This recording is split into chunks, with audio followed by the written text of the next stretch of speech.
Good afternoon, good evening, good morning. Here are some home truths that many Zimbabweans out there do not want to hear, but they must hear it. Zimbabwe is a failed state, and we're not going to get out of this hell on earth of our own making without putting in effort.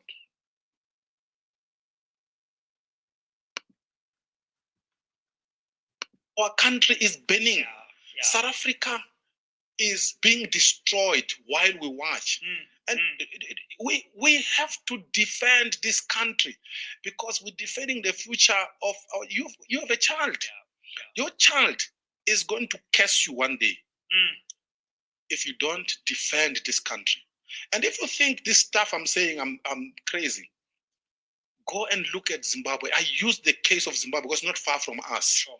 When Zanu PF was busy destroying Zimbabwe, there were people who were saying, people like me were crazy and say, no, man, you are crazy. Zanu PF, this and that. Today in Zimbabwe, black people in Zimbabwe live like animals. You know who destroyed that? It's not some white colonialists. It's black people, Zanu PF. So here we must never allow the ANC to destroy our country while we watch. And the good thing is this, we still fight using words. We're not using guns. And we have these platforms. If they want to kill us, let them kill us. But I can tell they won't finish us. So. Well, he has got a point. Zanu PF has destroyed Zimbabwe.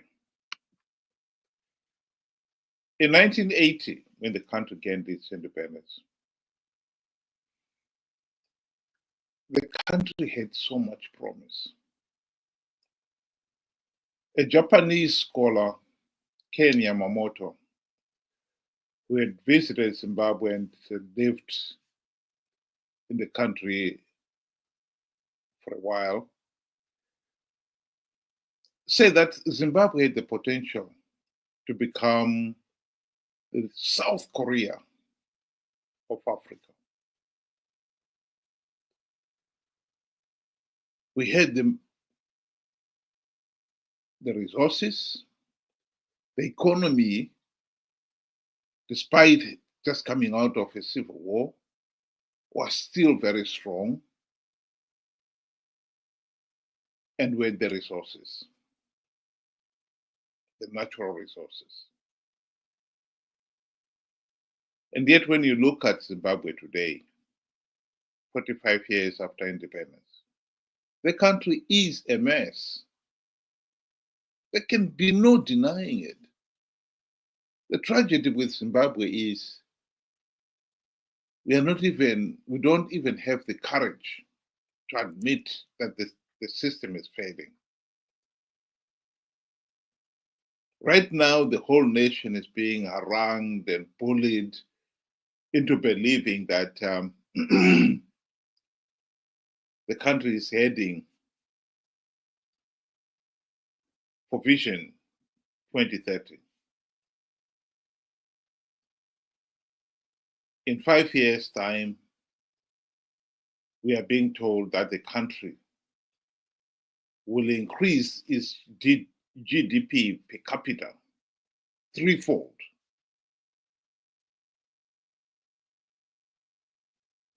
And yet, the last 45 years, the country's economy has been in decline to the point where the GDP per capita has declined to what it is today. In 1980, Zimbabwe was an upper middle income country. And now we are thriving, we're striving to achieve that in 2030. There's no sign on the ground that we are getting there, but Zanu PF would want us to believe that. Of course, it's nonsense. The truth is, Zanu PF has destroyed the country. The last 45 years have been hell on earth. It is ironic that the man who is now in State House, Emerson Mnangagwa, was behind some of the worst atrocities the country has seen since independence. He was involved in the Gukurahundi massacre of 1983 to 1987, whose primary purpose was to force the only other political party that constituted a real serious political challenge to Zanu PF Sample, to give up its political independence and sign the Unity Accord, which they finally did in 1987. And that paved the way for the imposition of the de facto one-party state, one-party dictatorship that has ruled the country to this day.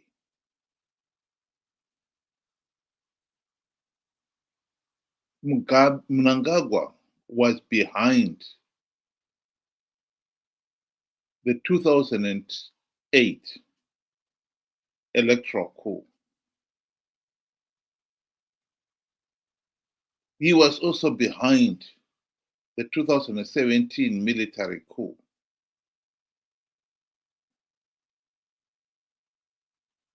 How such an individual, who by right should really be in prison for his involvement in all these acts of barbarism, is instead occupying the highest office in the land. It beggars belief. How did we allow such a buffoon to decide the nation's destiny? Can we seriously expect anything other than disaster from such a buffoon? The answer is, of course, not.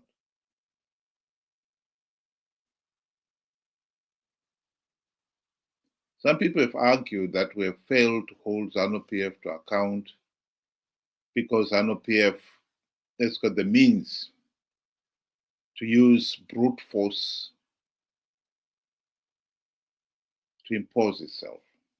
That is very true. But you cannot also deny that in the last 45 years, there have been many opportunities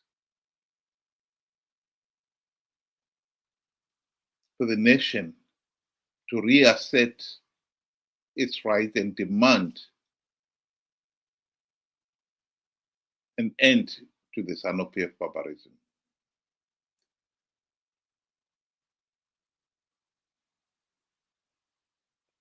The best opportunity was during the GNU of 2008 to 2013. MDC leaders had the golden opportunity to implement the democratic reforms. They failed to implement even one.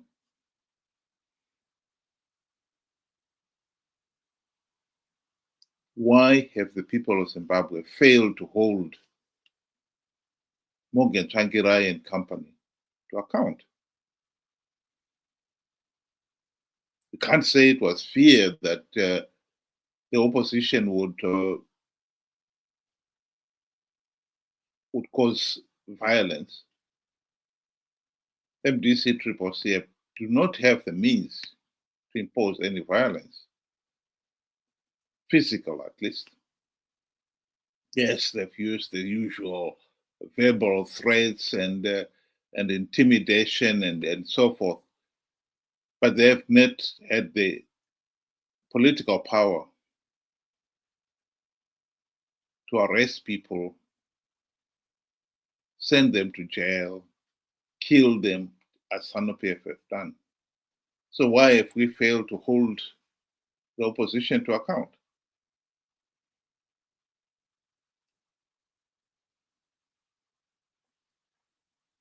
hasn't helped us.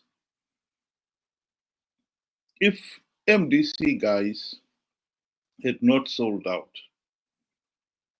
and had implemented the reforms, Zimbabwe would be in a different place. Zanu PF would have stopped rigging the elections.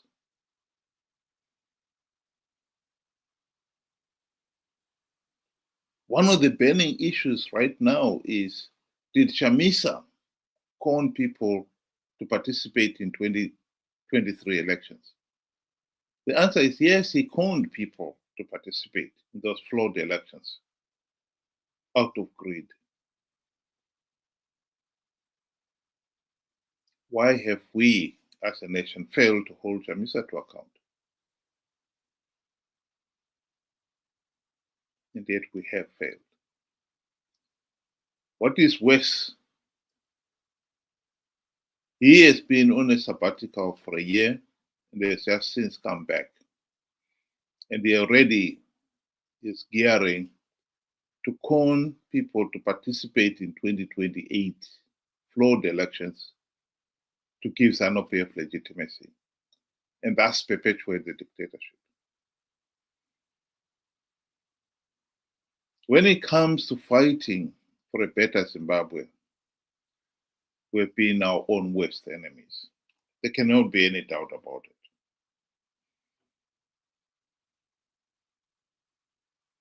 We have not taken the trouble to understand what is going on.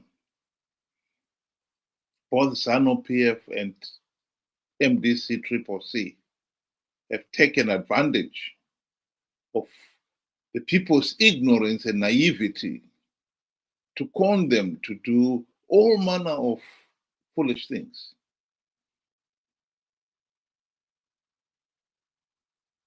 We are responsible for letting Zanu PF get away with all the corruption and the looting and destruction of the country's economy.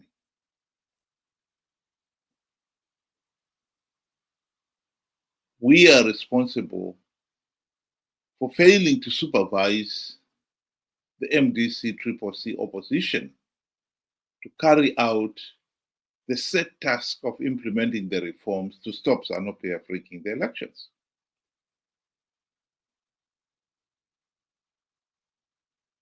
It is a pity that Zimbabwe has now become the world's example of a failed textbook, failed state.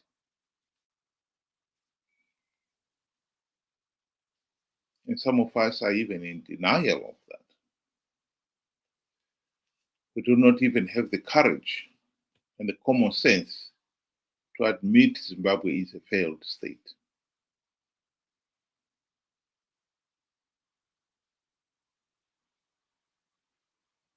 This has not helped us, of course, because you've got to admit the failure first before you can sincerely start looking at what are we going to do about it. You've got to accept that the MDC-CCC leaders have failed to implement the reforms so that you can now seriously say, okay, where are we going to get a competent opposition? As long as you believe that the Chamisa and company are what you need, you will continue to support them. And right now, Chamisa and company are going to con people to participate in 2028 to give Zanu PF political legitimacy and perpetuate the dictatorship. Now, anyone can fail to see that even after 45 years of rigged elections and with the country on its knees, beggars belief. I believe the world will help Zimbabwe get out of this mess. But we, the people of Zimbabwe, have got to show and convince the world that we are ready to accept failure and to overcome our own fear of our own shadows and deal with the problems confronting the nation. The issues of bad governance, rigged elections, failure to implement reforms to ensure elections are free, fair, and credible. These are our own problems. These are not the world's problems. Prince is right. It is not the foreigners who have destroyed Zimbabwe. It is Zanu PF and their surrogates, opposition sidekick, MDC, CCC. And we, the ordinary Zimbabweans, have played our part by failing to hold those leaders to account.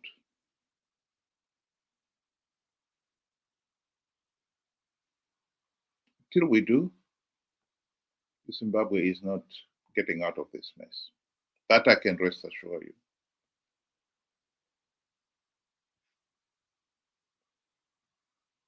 We can stop Zanu PF getting away with another rigged election in 2028 if we put our back into it. If we accept that Chamisa is no longer representing the ordinary people, but is rather playing the double game of helping Zanu PF to stay in power. It's not rocket science. The evidence is there. It's been there for decades now. We just don't want to open our eyes and see it.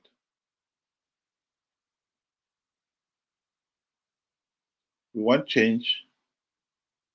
We have got to accept change ourselves. Think about it. Good night.